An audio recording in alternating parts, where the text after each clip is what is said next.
School bully hits. Black girl freezes when her dad shows up as the new chief.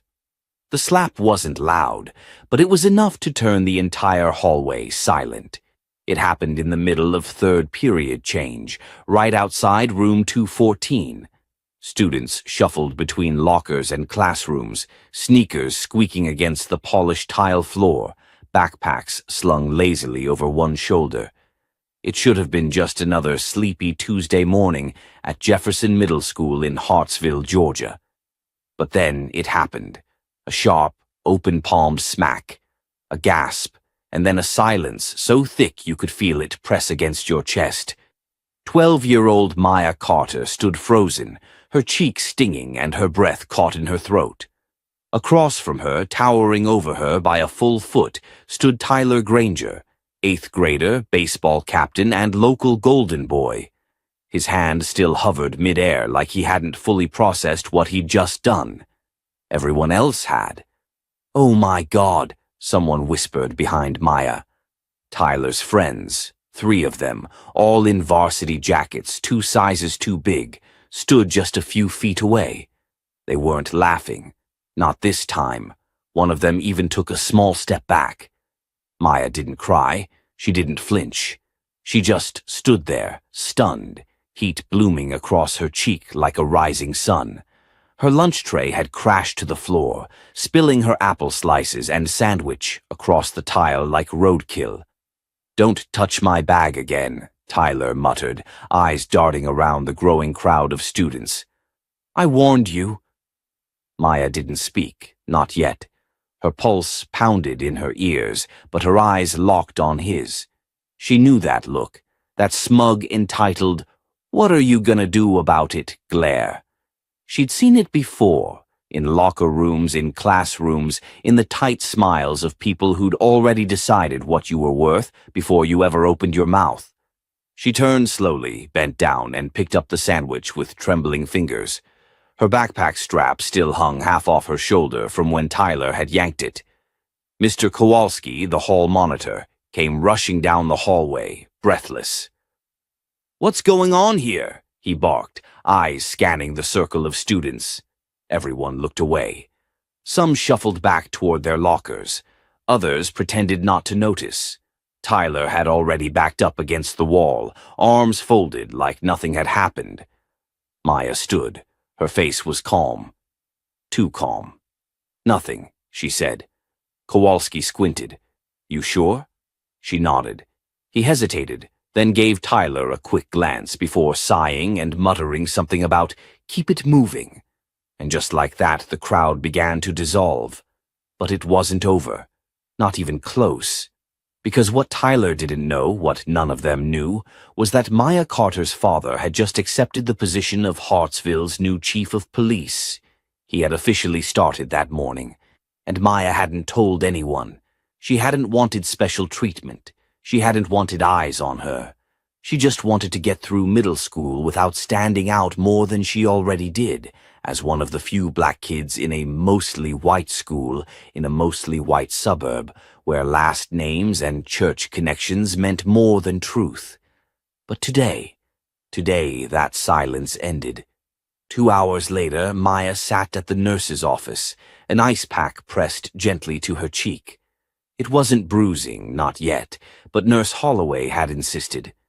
"You should have told someone," the woman said softly, tucking a strand of silver hair behind her ear. "That boy had no right to put his hands on you." Maya stayed quiet. "You don't have to protect anyone," Nurse Holloway added. "Not even yourself. Not when someone crosses the line like that." That's the thing, Maya thought bitterly. Everyone here thinks the line moves depending on who's standing on which side. She didn't respond. Instead, she reached for her backpack and stood. "I'm okay," she said. But as she opened the door to leave, the nurse's phone rang. She paused mid-step. "Jefferson Middle, Nurse Holloway speaking." "Yes, she's here."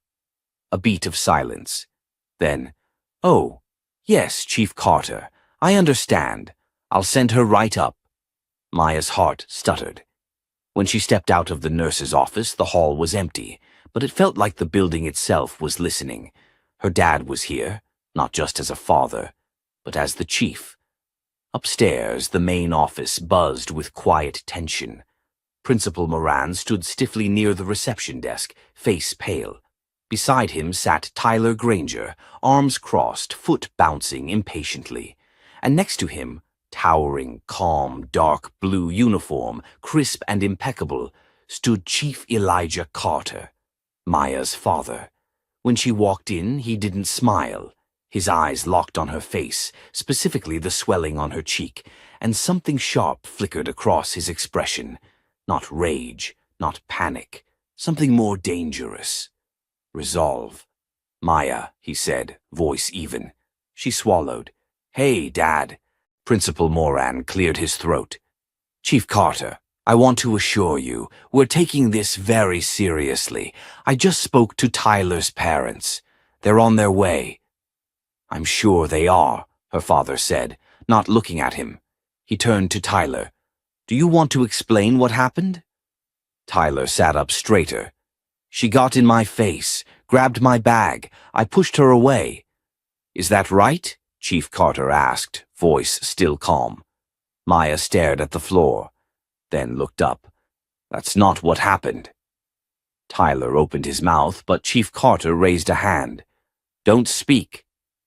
The room went quiet again. Elijah Carter took a slow breath, then looked at the principal. "Where's the camera footage?" Moran blinked. "Camera? This school has surveillance, hallway cameras. Where is the footage?" Principal Moran hesitated. We were just about to review it. I was going to speak with the security team." "No need," Chief Carter said. "I already did." He pulled his phone from his jacket pocket, tapped the screen, and turned it toward the room. Tyler's face paled as the video played, grainy but clear enough to see him shove Maya hard enough to knock her tray from her hands, then raise his hand. The slap. The silence in the office was deafening. Principal Moran stammered. I didn't know." Tyler's mouth opened and closed like a fish, gasping for air. Maya just stood there, watching. Chief Carter lowered the phone. "Effective immediately," he said, turning to the principal. "I'm filing a report with the school board. Tyler Granger will be suspended for assault, pending further disciplinary action. And if any staff member attempts to minimize or bury this incident, they'll answer to me. Not as Maya's father, but as chief of police." He looked at Maya. "Let's go." She nodded. For the first time that day, her shoulders relaxed. As they walked out of the office, the secretary stared wide-eyed. A few students in the hall parted like the sea. And Tyler? He didn't move, just sat there, frozen. Because for the first time in his life, his last name couldn't protect him. And Maya Carter? She wasn't invisible anymore. The ride home was quiet, but it wasn't the kind of quiet that settled comfortably. It was tense, electric, like something unspoken was hanging in the air between them. Maya sat in the passenger seat, arms crossed over her chest, staring out the window while her father drove with one hand on the wheel, the other tapping lightly against his knee. He finally broke the silence. "Why didn't you tell me sooner?" She didn't turn her head. "I didn't want to make it worse." He exhaled through his nose. "Worse than getting slapped in front of half the school." Maya winced. "It wasn't like that." He looked at her just for a second. "I saw the video, Maya." Her voice dropped. "Exactly. You saw it. Which means they'll believe me now." That hit him like a punch to the chest. Elijah gripped the steering wheel tighter. "They should have believed you without a video." She didn't respond. They pulled into the driveway. The house was a modest two-story with a worn porch swing and flower beds that still had more mulch than blooms. Elijah had only moved them in 3 weeks ago. A promotion, a fresh start. New town, new title, new school. But nothing about it felt new to Maya. She got out of the car before he turned off the engine. Inside, she went straight to her room, closed the door, and dropped her backpack on the floor. The sting on her cheek had faded, but not the heat under her skin. She hadn't cried. Not yet. Not when Tyler hit her. Not in the nurse's office. Not even when her father showed up like something out of a movie, shutting the whole place down. But now, behind the safety of her door, she sat on the edge of her bed, stared at her reflection in the vanity mirror, and felt her eyes burn. It wasn't just the slap. It was the months leading up to it. The subtle comments, the shoves in the hallway, the fake rumors, the way nobody ever did anything about it, and the way she felt like maybe she didn't even have the right to ask them to. Her phone buzzed. She glanced at the screen. One notification.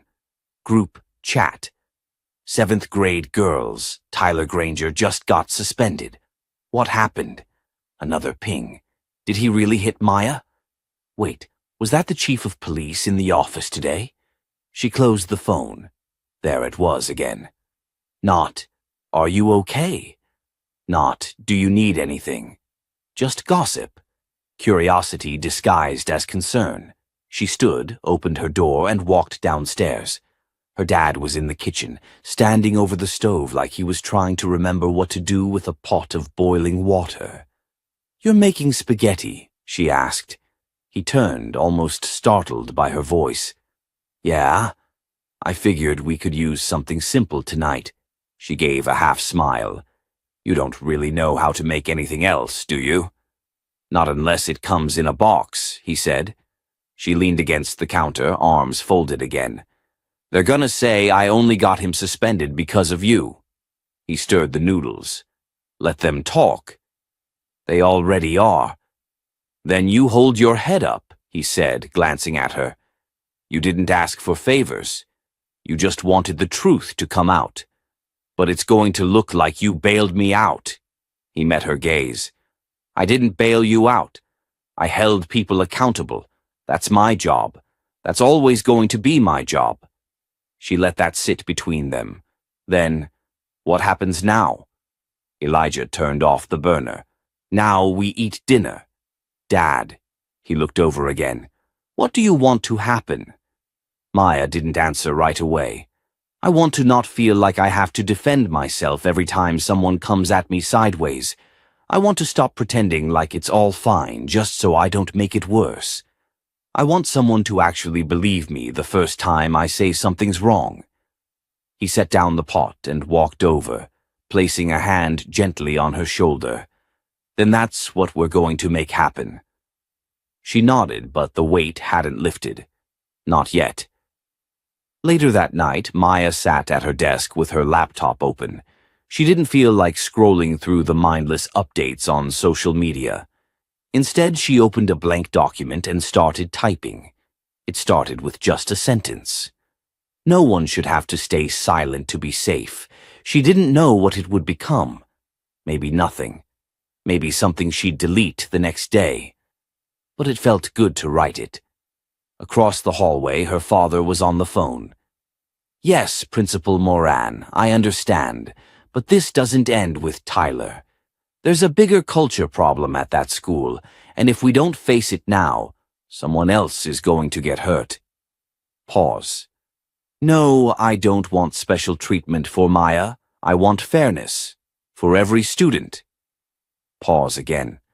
"I'll be scheduling a meeting with the district board next week. I hope you'll support that." Maya heard every word. The next morning, when she stepped onto the bus, the silence was almost deafening. People looked, some whispered, others just stared like they didn't know what to say. She walked straight to the back and sat alone. She didn't care, not today. Halfway through the ride, someone slid into the seat across from her. It was a girl named Yasmin. They had history class together but never talked much. "I saw the video," Yasmin said quietly. Maya didn't answer. Yasmin shifted awkwardly. "It was messed up. What he did." Still no reply. "Just so you know, not everyone thinks you were in the wrong." Maya finally looked up. "Thanks." Yasmin gave a small smile. Also, your dad kind of scared the crap out of the front office. That made Maya smile just a little. Yeah, he has that effect. The bus pulled up in front of the school. Maya stood, backpack slung over her shoulder. She didn't wait for anyone to move. She walked down the aisle, through the doors, and into the building like she belonged there. Because she did. And Tyler Granger? He wasn't coming back for another week. But when he did, she'd be ready. This time, Maya Carter wasn't walking through the halls with her head down. She was walking like someone who refused to be invisible. The school felt different, but Maya knew better than to believe it had changed. The walls still whispered, the eyes still watched. It was just quieter now, more careful, like the whole building was holding its breath. Tyler was gone, suspended for a week. Some kids said it was harsh, others said it wasn't nearly enough, but no one said it out loud around Maya Carter. On Wednesday morning, her third period teacher, Ms. Paget, pulled her aside after class. "Just wanted to check in," she said, voice gentle. "If you need anything, my door's always open." Maya nodded, but she could see it in her teacher's eyes. Guilt, the kind that comes from realizing you didn't speak up soon enough. Later, as she passed the main office on her way to lunch, she caught Principal Moran through the glass window, on the phone, his hand rubbing the back of his neck like the conversation was eating away at him. The name Granger drifted through the glass, muted but unmistakable. Maya's stomach twisted. He wasn't just gone. His parents were trying to clean it up. By the time she reached the cafeteria, the whispers were already spreading again. Not about her. About him. "I heard his dad tried to get the suspension dropped. Guess Chief Carter's not so easy to intimidate. They're talking about transferring him to Jefferson Prep." Maya sat alone, as usual, but this time she felt something she hadn't in a while. Control, not power, not revenge. Just the knowledge that for once she wasn't the one running. Across the room, she saw Yasmin again. Their eyes met briefly, and Yasmin offered a small nod. Maya returned it. It wasn't friendship, not yet, but it was something. That night at home, Elijah Carter was buried in paperwork, city documents and internal reports spread across the dining table like puzzle pieces. "You working late?" Maya asked, leaning in the doorway. He glanced up, surprised to see her. "Trying to. These school district policies are a mess." She stepped into the room. "What do you mean?" He sighed and tapped a document. "Do you know how hard it is to report repeated bullying and actually get action taken?" She shook her head.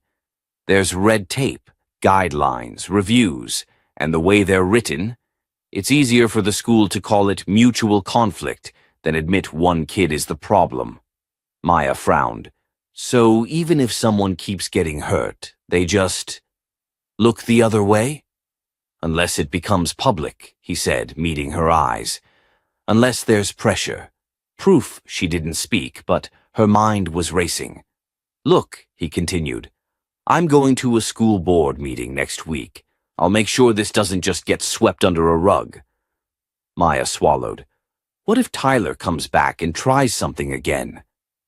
Elijah's voice was calm, but steel beneath. "Then he'll find out real fast who's watching." Friday came faster than expected. Maya walked through the halls like a ghost in reverse. People saw her now. Some nodded. Some avoided eye contact. She didn't care. In sixth period, her English teacher, Mr. Baez, had assigned a group project. Her name was called along with 3 others, Yasmin, Paul, and Ryan. She sat with them as they brainstormed ideas. It was awkward at first, but not hostile. Yasmin took the lead. "What if we do our project on how the media changes narratives?" she offered, tapping her pencil. Maya raised an eyebrow. "Like how stories get twisted?" "Exactly," Yasmin said. "How people see one thing and believe another." Ryan looked up from his notebook. "Like that photo of you they messed with." That was insane. Maya froze for half a second, surprised he mentioned it. Paul muttered, "Yeah, I believed it at first." "Sorry." She blinked. Ryan shifted, embarrassed. Everyone was saying it was true. No one questioned it. Maya's voice came out steady. "That's the problem, right? Nobody questions the loudest voices." They nodded. It wasn't much, but something shifted again. The next morning, Maya checked her phone. A notification popped up, an anonymous message through the school's reporting app. "They deserved what happened. You're still just a liar with a cop for a dad." She stared at it. She wasn't surprised, not really, but it hit like a slap all the same. She showed her father. He took one look and nodded. "I figured they'd try to come through the back door." "Can they track it?" "I already sent it to the tech unit," he said, setting his coffee aside. "The app logs IPS. They'll find out who sent it." She hesitated. "Do you think it was Tyler?" His face darkened. "Or someone trying to keep his message alive?" Monday arrived. Maya stepped into school with her shoulders square. It was almost peaceful, the routine of it. Locker, books, first period, until the announcement came at noon. "Attention students, a reminder that the district's bullying policy includes all forms of digital harassment. Any student caught engaging in targeted abuse online will face full disciplinary action." It was Principal Moran's voice, and for the first time since Tyler had laid his hand on her face, Maya smiled in public. Because she knew what that meant, someone got caught. At lunch, Yasmin slid into the seat beside her. "You see who it was?" Maya shook her head. "Liam Callahan," Yasmin whispered. "He's suspended for 2 weeks. They caught him sending threats through the reporting app." Maya blinked. "But he barely even talks." Yasmin shrugged. "Guess he talks behind screens." And just like that, it all started to unravel. More kids came forward. More stories surfaced. It wasn't just about her anymore. It never had been. And the truth was finally starting to shine through. End of chapter 3. By Wednesday, the story had changed. It wasn't just about Maya Carter anymore. It was about the system. About who had power, who didn't, and what happened when someone finally stood up and said enough. When Maya walked into school that morning, something in the air had shifted. Teachers were more alert, students more cautious. The silence that had once protected people like Tyler Granger was starting to fracture. But Maya knew better than to celebrate early.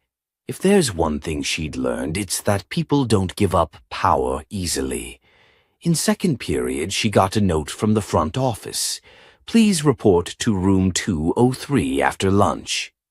P. Moran Maya stared at the note, her stomach twisting. She hadn't done anything wrong, not this time, but that didn't always matter. She tried to push it out of her mind, focusing on the day, on group work and assignments, and keeping her head down. But the knot in her chest stayed. When the lunch bell rang, she skipped the cafeteria and made her way to room 203, a rarely used conference room tucked in a quiet hallway near the admin offices. Inside were 3 people: Principal Moran, a woman in a navy blazer she didn't recognize, and, surprisingly, Mr. Jensen, her 8th grade social studies teacher. Principal Moran stood. "Maya, thanks for coming. Please have a seat." She sat slowly, eyes darting between them. "This is Ms. Warner," he said. "She's from the district's Office of Student Equity." Ms. Warner gave a small nod. "Hi, Maya. I've read your file. I've also reviewed the footage from the day of the incident." Maya's voice was flat. "So why am I here?" Mr. Jensen leaned forward, arms on the table. "Because more students have come forward. Not just about Tyler, about other things." Maya's jaw clenched. "And what do you want from me?"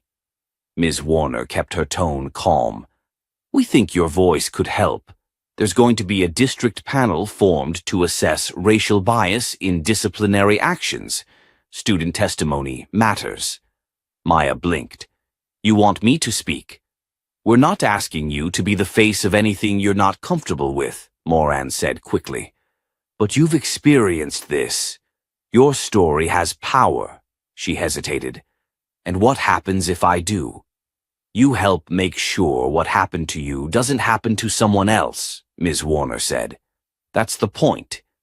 Maya's fingers twisted together under the table. For months, she just wanted to disappear. Now they wanted her to stand in front of strangers and speak her truth. I'll think about it, she said finally. That night at home, her dad was already on the phone when she walked through the door, pacing the living room. No, I don't care what his father donated last year, he said into the phone. You don't buy your kid out of consequences. Maya waited until he was off the call. Let me guess, she said. Granger. He nodded. They're trying to appeal the suspension, she exhaled. What if they win? Elijah Carter met her eyes. Then we go higher. For a moment, neither of them spoke. Then Maya told him about the meeting with Ms. Warner. He didn't pressure her. He just listened. When she finished, he said, You don't have to do anything you're not ready for. But if you decide to speak up, I'll be sitting front row. The next day at school, things got worse before they got better. In the middle of fifth period, Maya's phone buzzed. She ignored it, but after class, she checked, and her heart dropped. Someone had made a fake Instagram account using her name. It had a profile picture pulled from her old student ID and bio that read, Angry much, Chief's kid throwing tantrums for clout. There were only 2 posts, screenshots of the fake photo from before, and a photo of her walking out of the principal's office, captioned, Guess she's crying to daddy again. Maya's hands shook. She reported the account, but she knew it wouldn't be gone fast enough. She showed the post to Principal Moran. This time, he didn't hesitate. We're tracking the IP now, he said. I've already notified Officer Delgado. It didn't stop the whispers. By the time the final bell rang, it felt like the whole school had seen it. Maya wanted to scream, to disappear, to go back to when no one even knew her name. Instead, she went home, pulled out her laptop, and started typing. The next day, she printed out what she wrote and handed it to Ms. Warner when she came by for a follow-up. Ms. Warner read it silently, then looked up. This is powerful, she said. If you're willing, we'd love for you to read this aloud at the next board meeting. Maya nodded. I will. The board meeting was held in the West Ridge High Auditorium. The air buzzed with tension. Reporters, teachers, students, parents. Elijah Carter was in full uniform, standing in the back with arms crossed, eyes alert. Not just as a father, but as a police chief.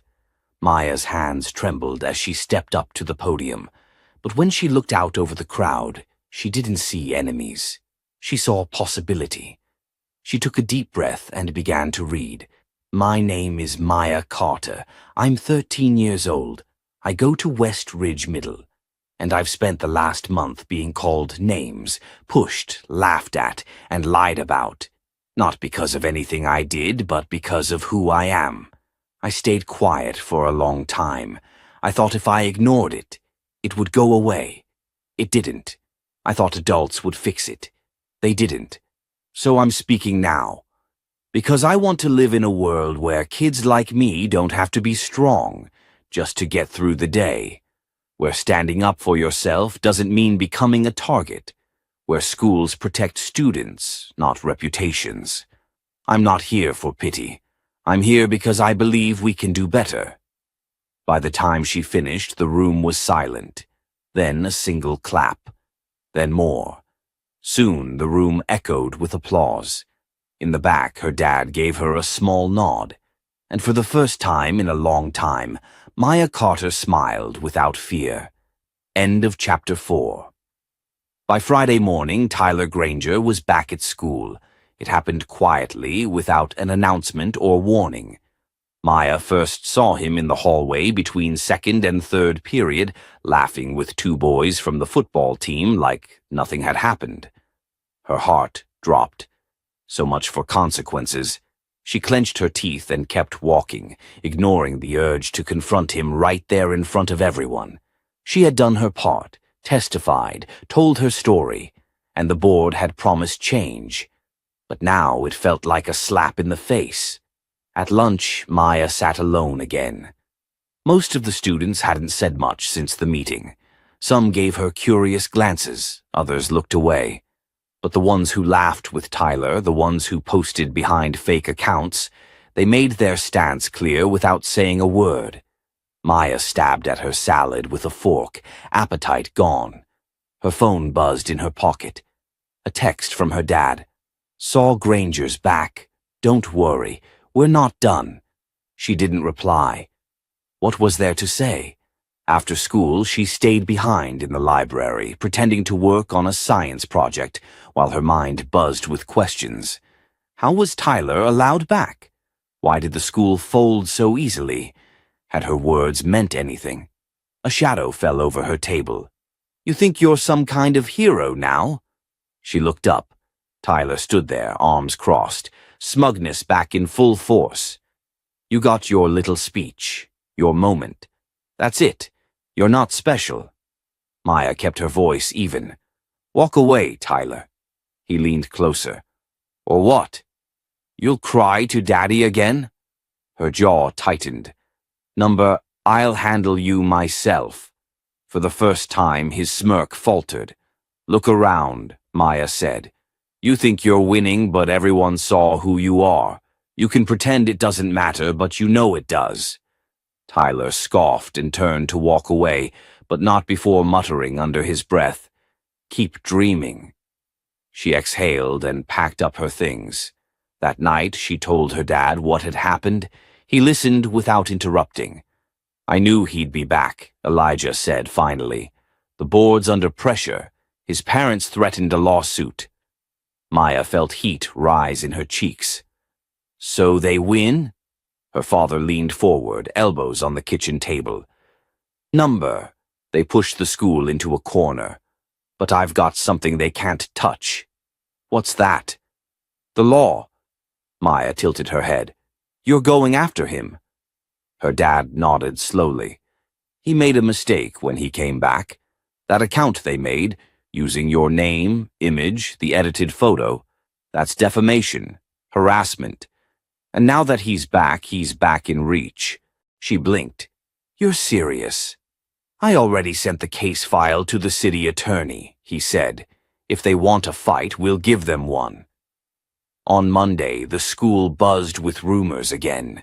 Whispers of legal action, speculation about lawsuits. Someone claimed they saw Tyler's parents at the district office, shouting at the superintendent. And then something Maya didn't expect happened. People started speaking up. First it was Isaiah, a quiet kid from her English class. At lunch, he slid into the seat across from her without a word, then said softly, "He did it to my cousin last year." She dropped out. Maya looked at him. "Why didn't anyone say anything?" Isaiah shrugged. "No one thought it would change anything." "But you did." Later that day, in the hallway, another girl, Riley, approached her locker. "I saw the fake account," she said. "I didn't say anything then, but I'm sorry that wasn't okay." "It wasn't you," Maya said. "I know," Riley whispered. "But I didn't do anything. That still counts." Word spread quickly when it came out that Maya's dad had filed an official complaint with the city. By Wednesday, the account had been taken down, and Tyler's parents were scrambling to do damage control. The real twist came during third period history. Principal Morin entered the classroom with a slip of paper and motioned for Tyler to gather his things. Tyler shot Maya a glare as he left, but she didn't flinch. At lunch, the announcement came over the intercom. "Students, Please be advised that the district has initiated a formal investigation into recent incidents involving student conduct and online harassment. We take all reports seriously and are committed to maintaining a safe learning environment for all. By the end of the day, it was official. Tyler Granger had been suspended again, this time indefinitely, pending a district-level hearing. Maya sat quietly in the library after school, letting the news sink in. She hadn't expected it to go this far. She hadn't expected to feel so calm. She didn't feel victorious or smug. Just steady. Her phone buzzed. Isaiah. Saw the announcement. Guess you made more noise than they thought. She smiled for the first time all day. Maybe this wasn't just about her anymore. Maybe this was the beginning of something bigger. And this time she wasn't alone. The school was buzzing, but not in the usual way. This time it wasn't about a football game or a dance or the latest viral trend. It was about Maya. The girl who had quietly endured humiliation was now the subject of whispers that sounded more like awe than ridicule. She really got him suspended again. I heard her dad's pressing charges. Do you think she's actually gonna sue the school? Maya walked through the hallway with her head held higher than usual, but inside she wasn't celebrating. Not yet. Because even though Tyler had been removed, even though her dad was working overtime to make sure this didn't get swept under the rug, Maya knew better than to think it was over. People like Tyler didn't go down without a fight.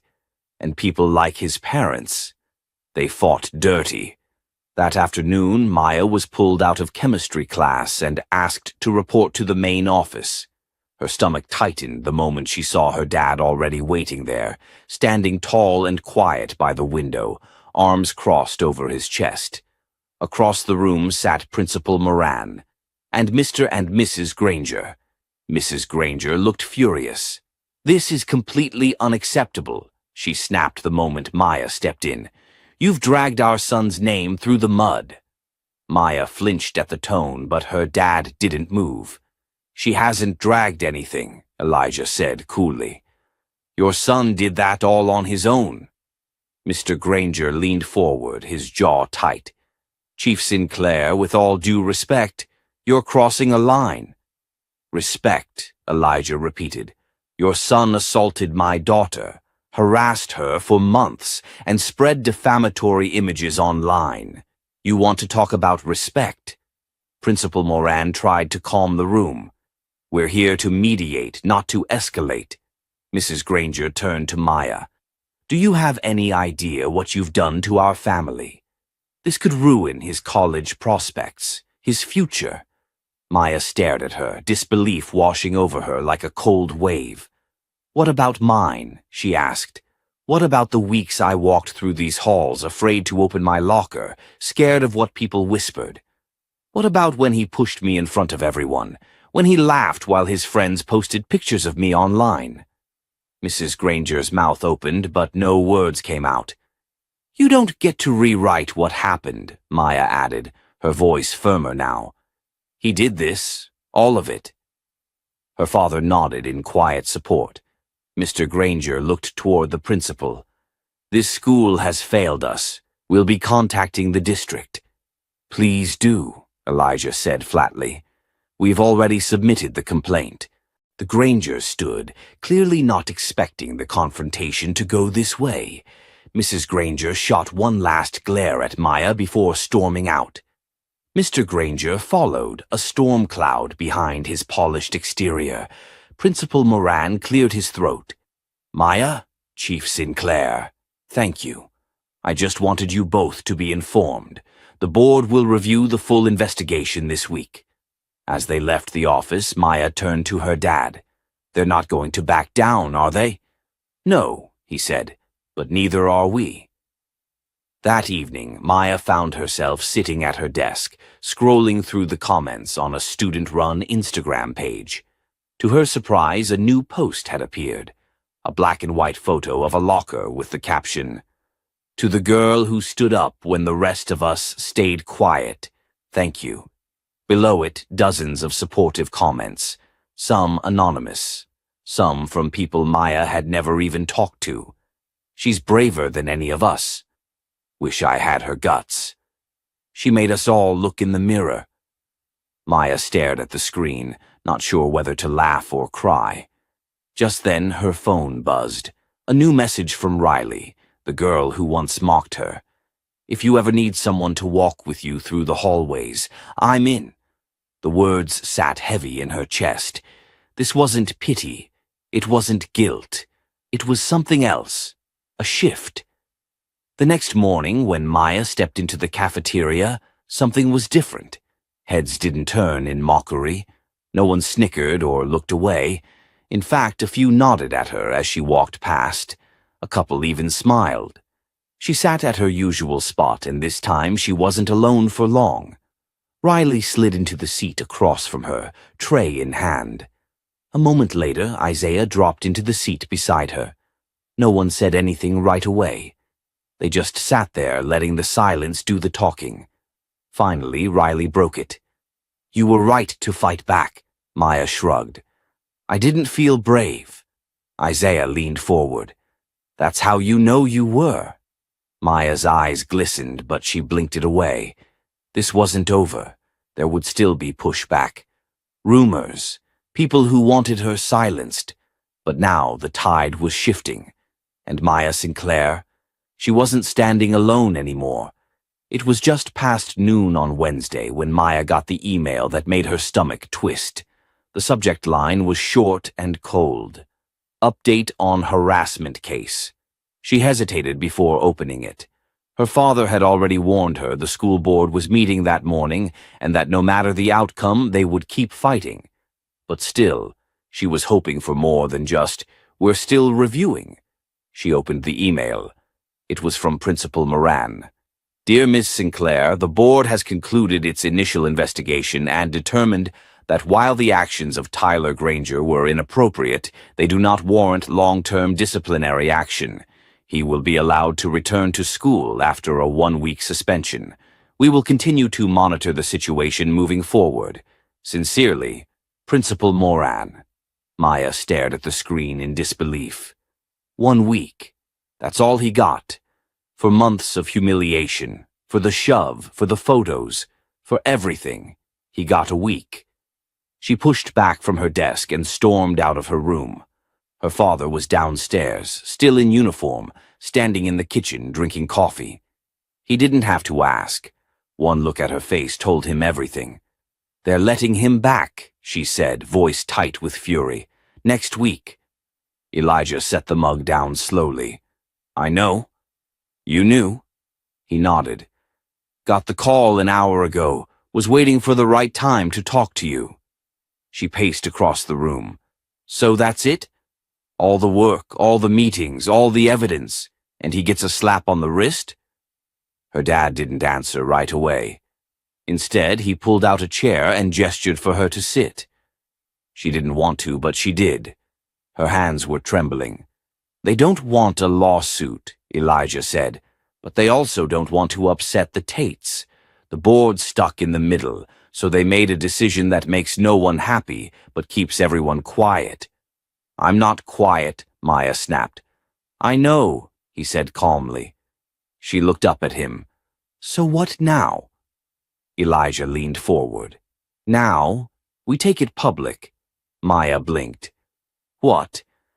I've been holding off, trying to let the system do its job, but if they want to play politics instead of protecting students, then we go bigger. He picked up his phone and opened his email.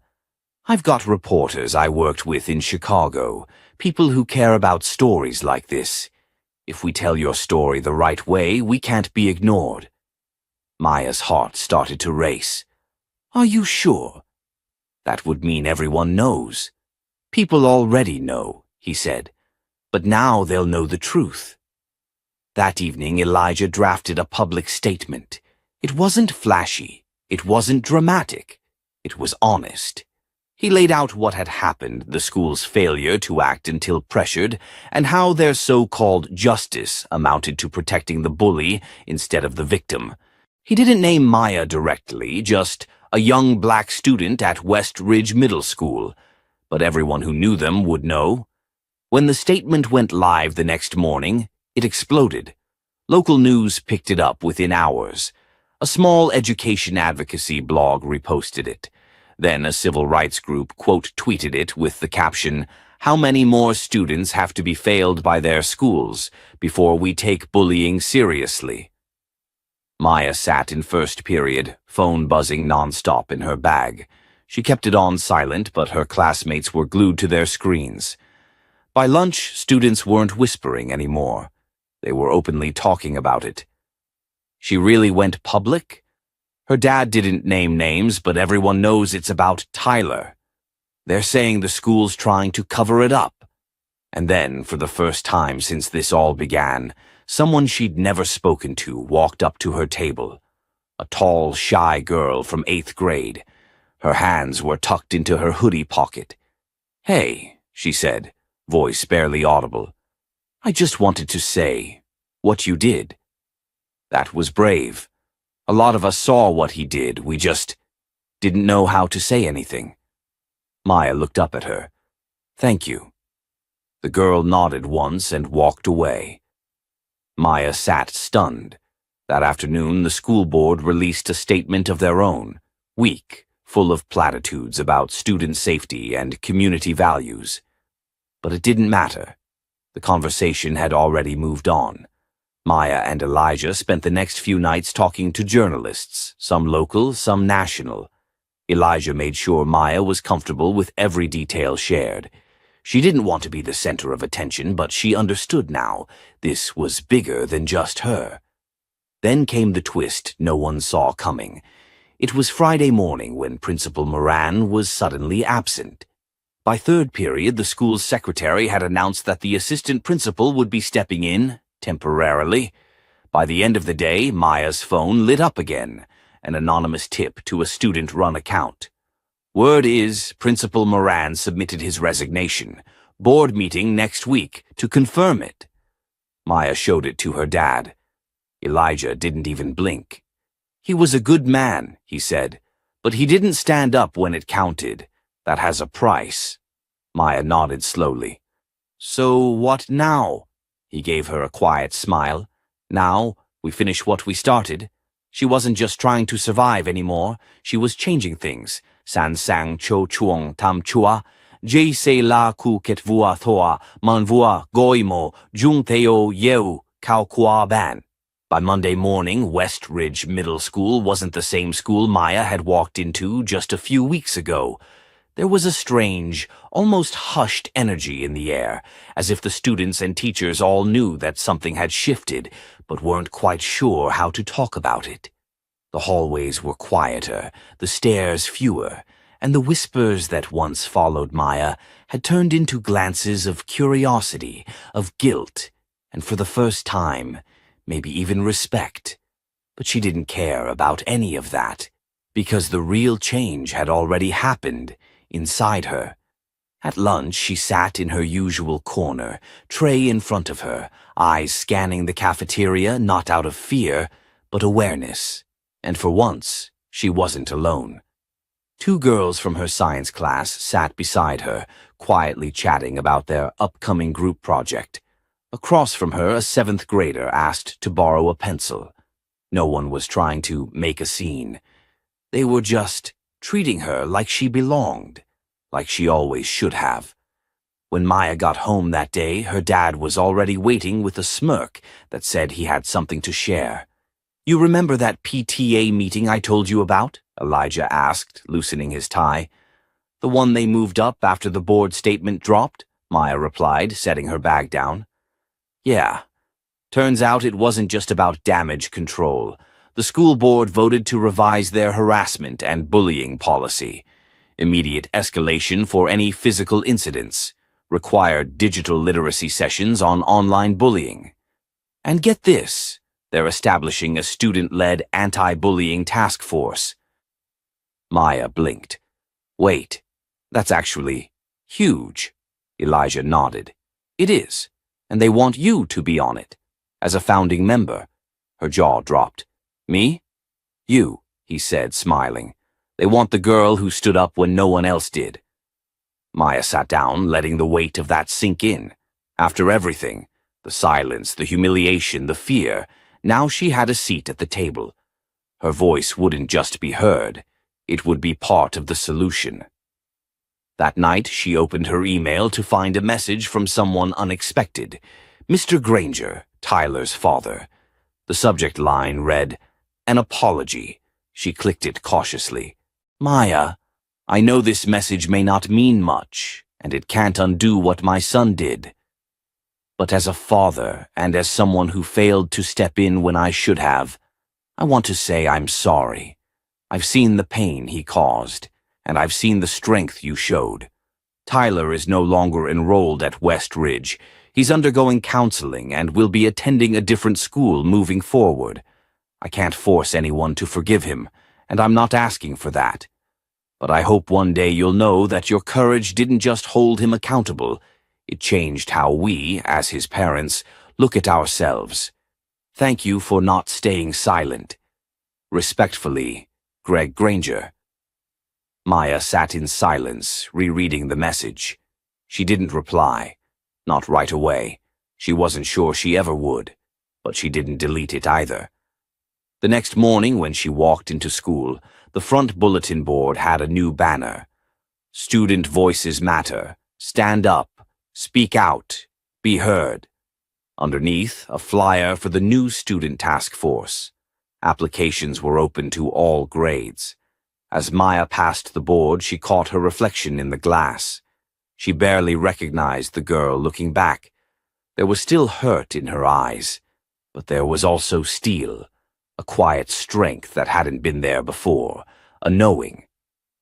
Later that day, as the bell rang for final period, she caught Lena Carmichael lingering near her locker. Not close enough to speak, just hovering. Maya gave her a nod. Lena hesitated, then nodded back. No words, just something small. Maybe regret, maybe respect. Maya didn't need her to explain.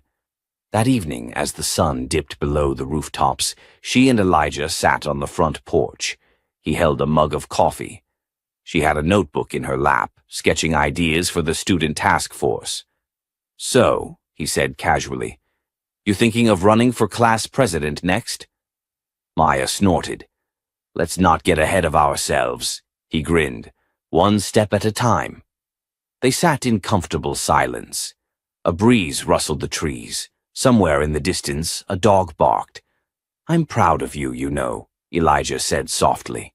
Maya looked over. "I'm proud of me too." And she meant it, because Maya hadn't just survived Tyler Granger. She hadn't just exposed a broken system or forced a school to wake up. She had transformed into someone who could speak, lead, and demand better, not just for herself, but for others. She had rewritten the narrative, and while the journey wasn't over, she wasn't walking it in fear anymore. To anyone listening, if you've ever felt silenced, overlooked, or powerless, know this. You don't have to wait for someone to rescue you. You can be your own voice. And when you speak, really speak, the world listens. If this story moved you, inspired you, or reminded you of your own strength, hit that like button, subscribe for more, and share this with someone who needs to hear it. Because stories like Maya's aren't just stories. They're how change begins.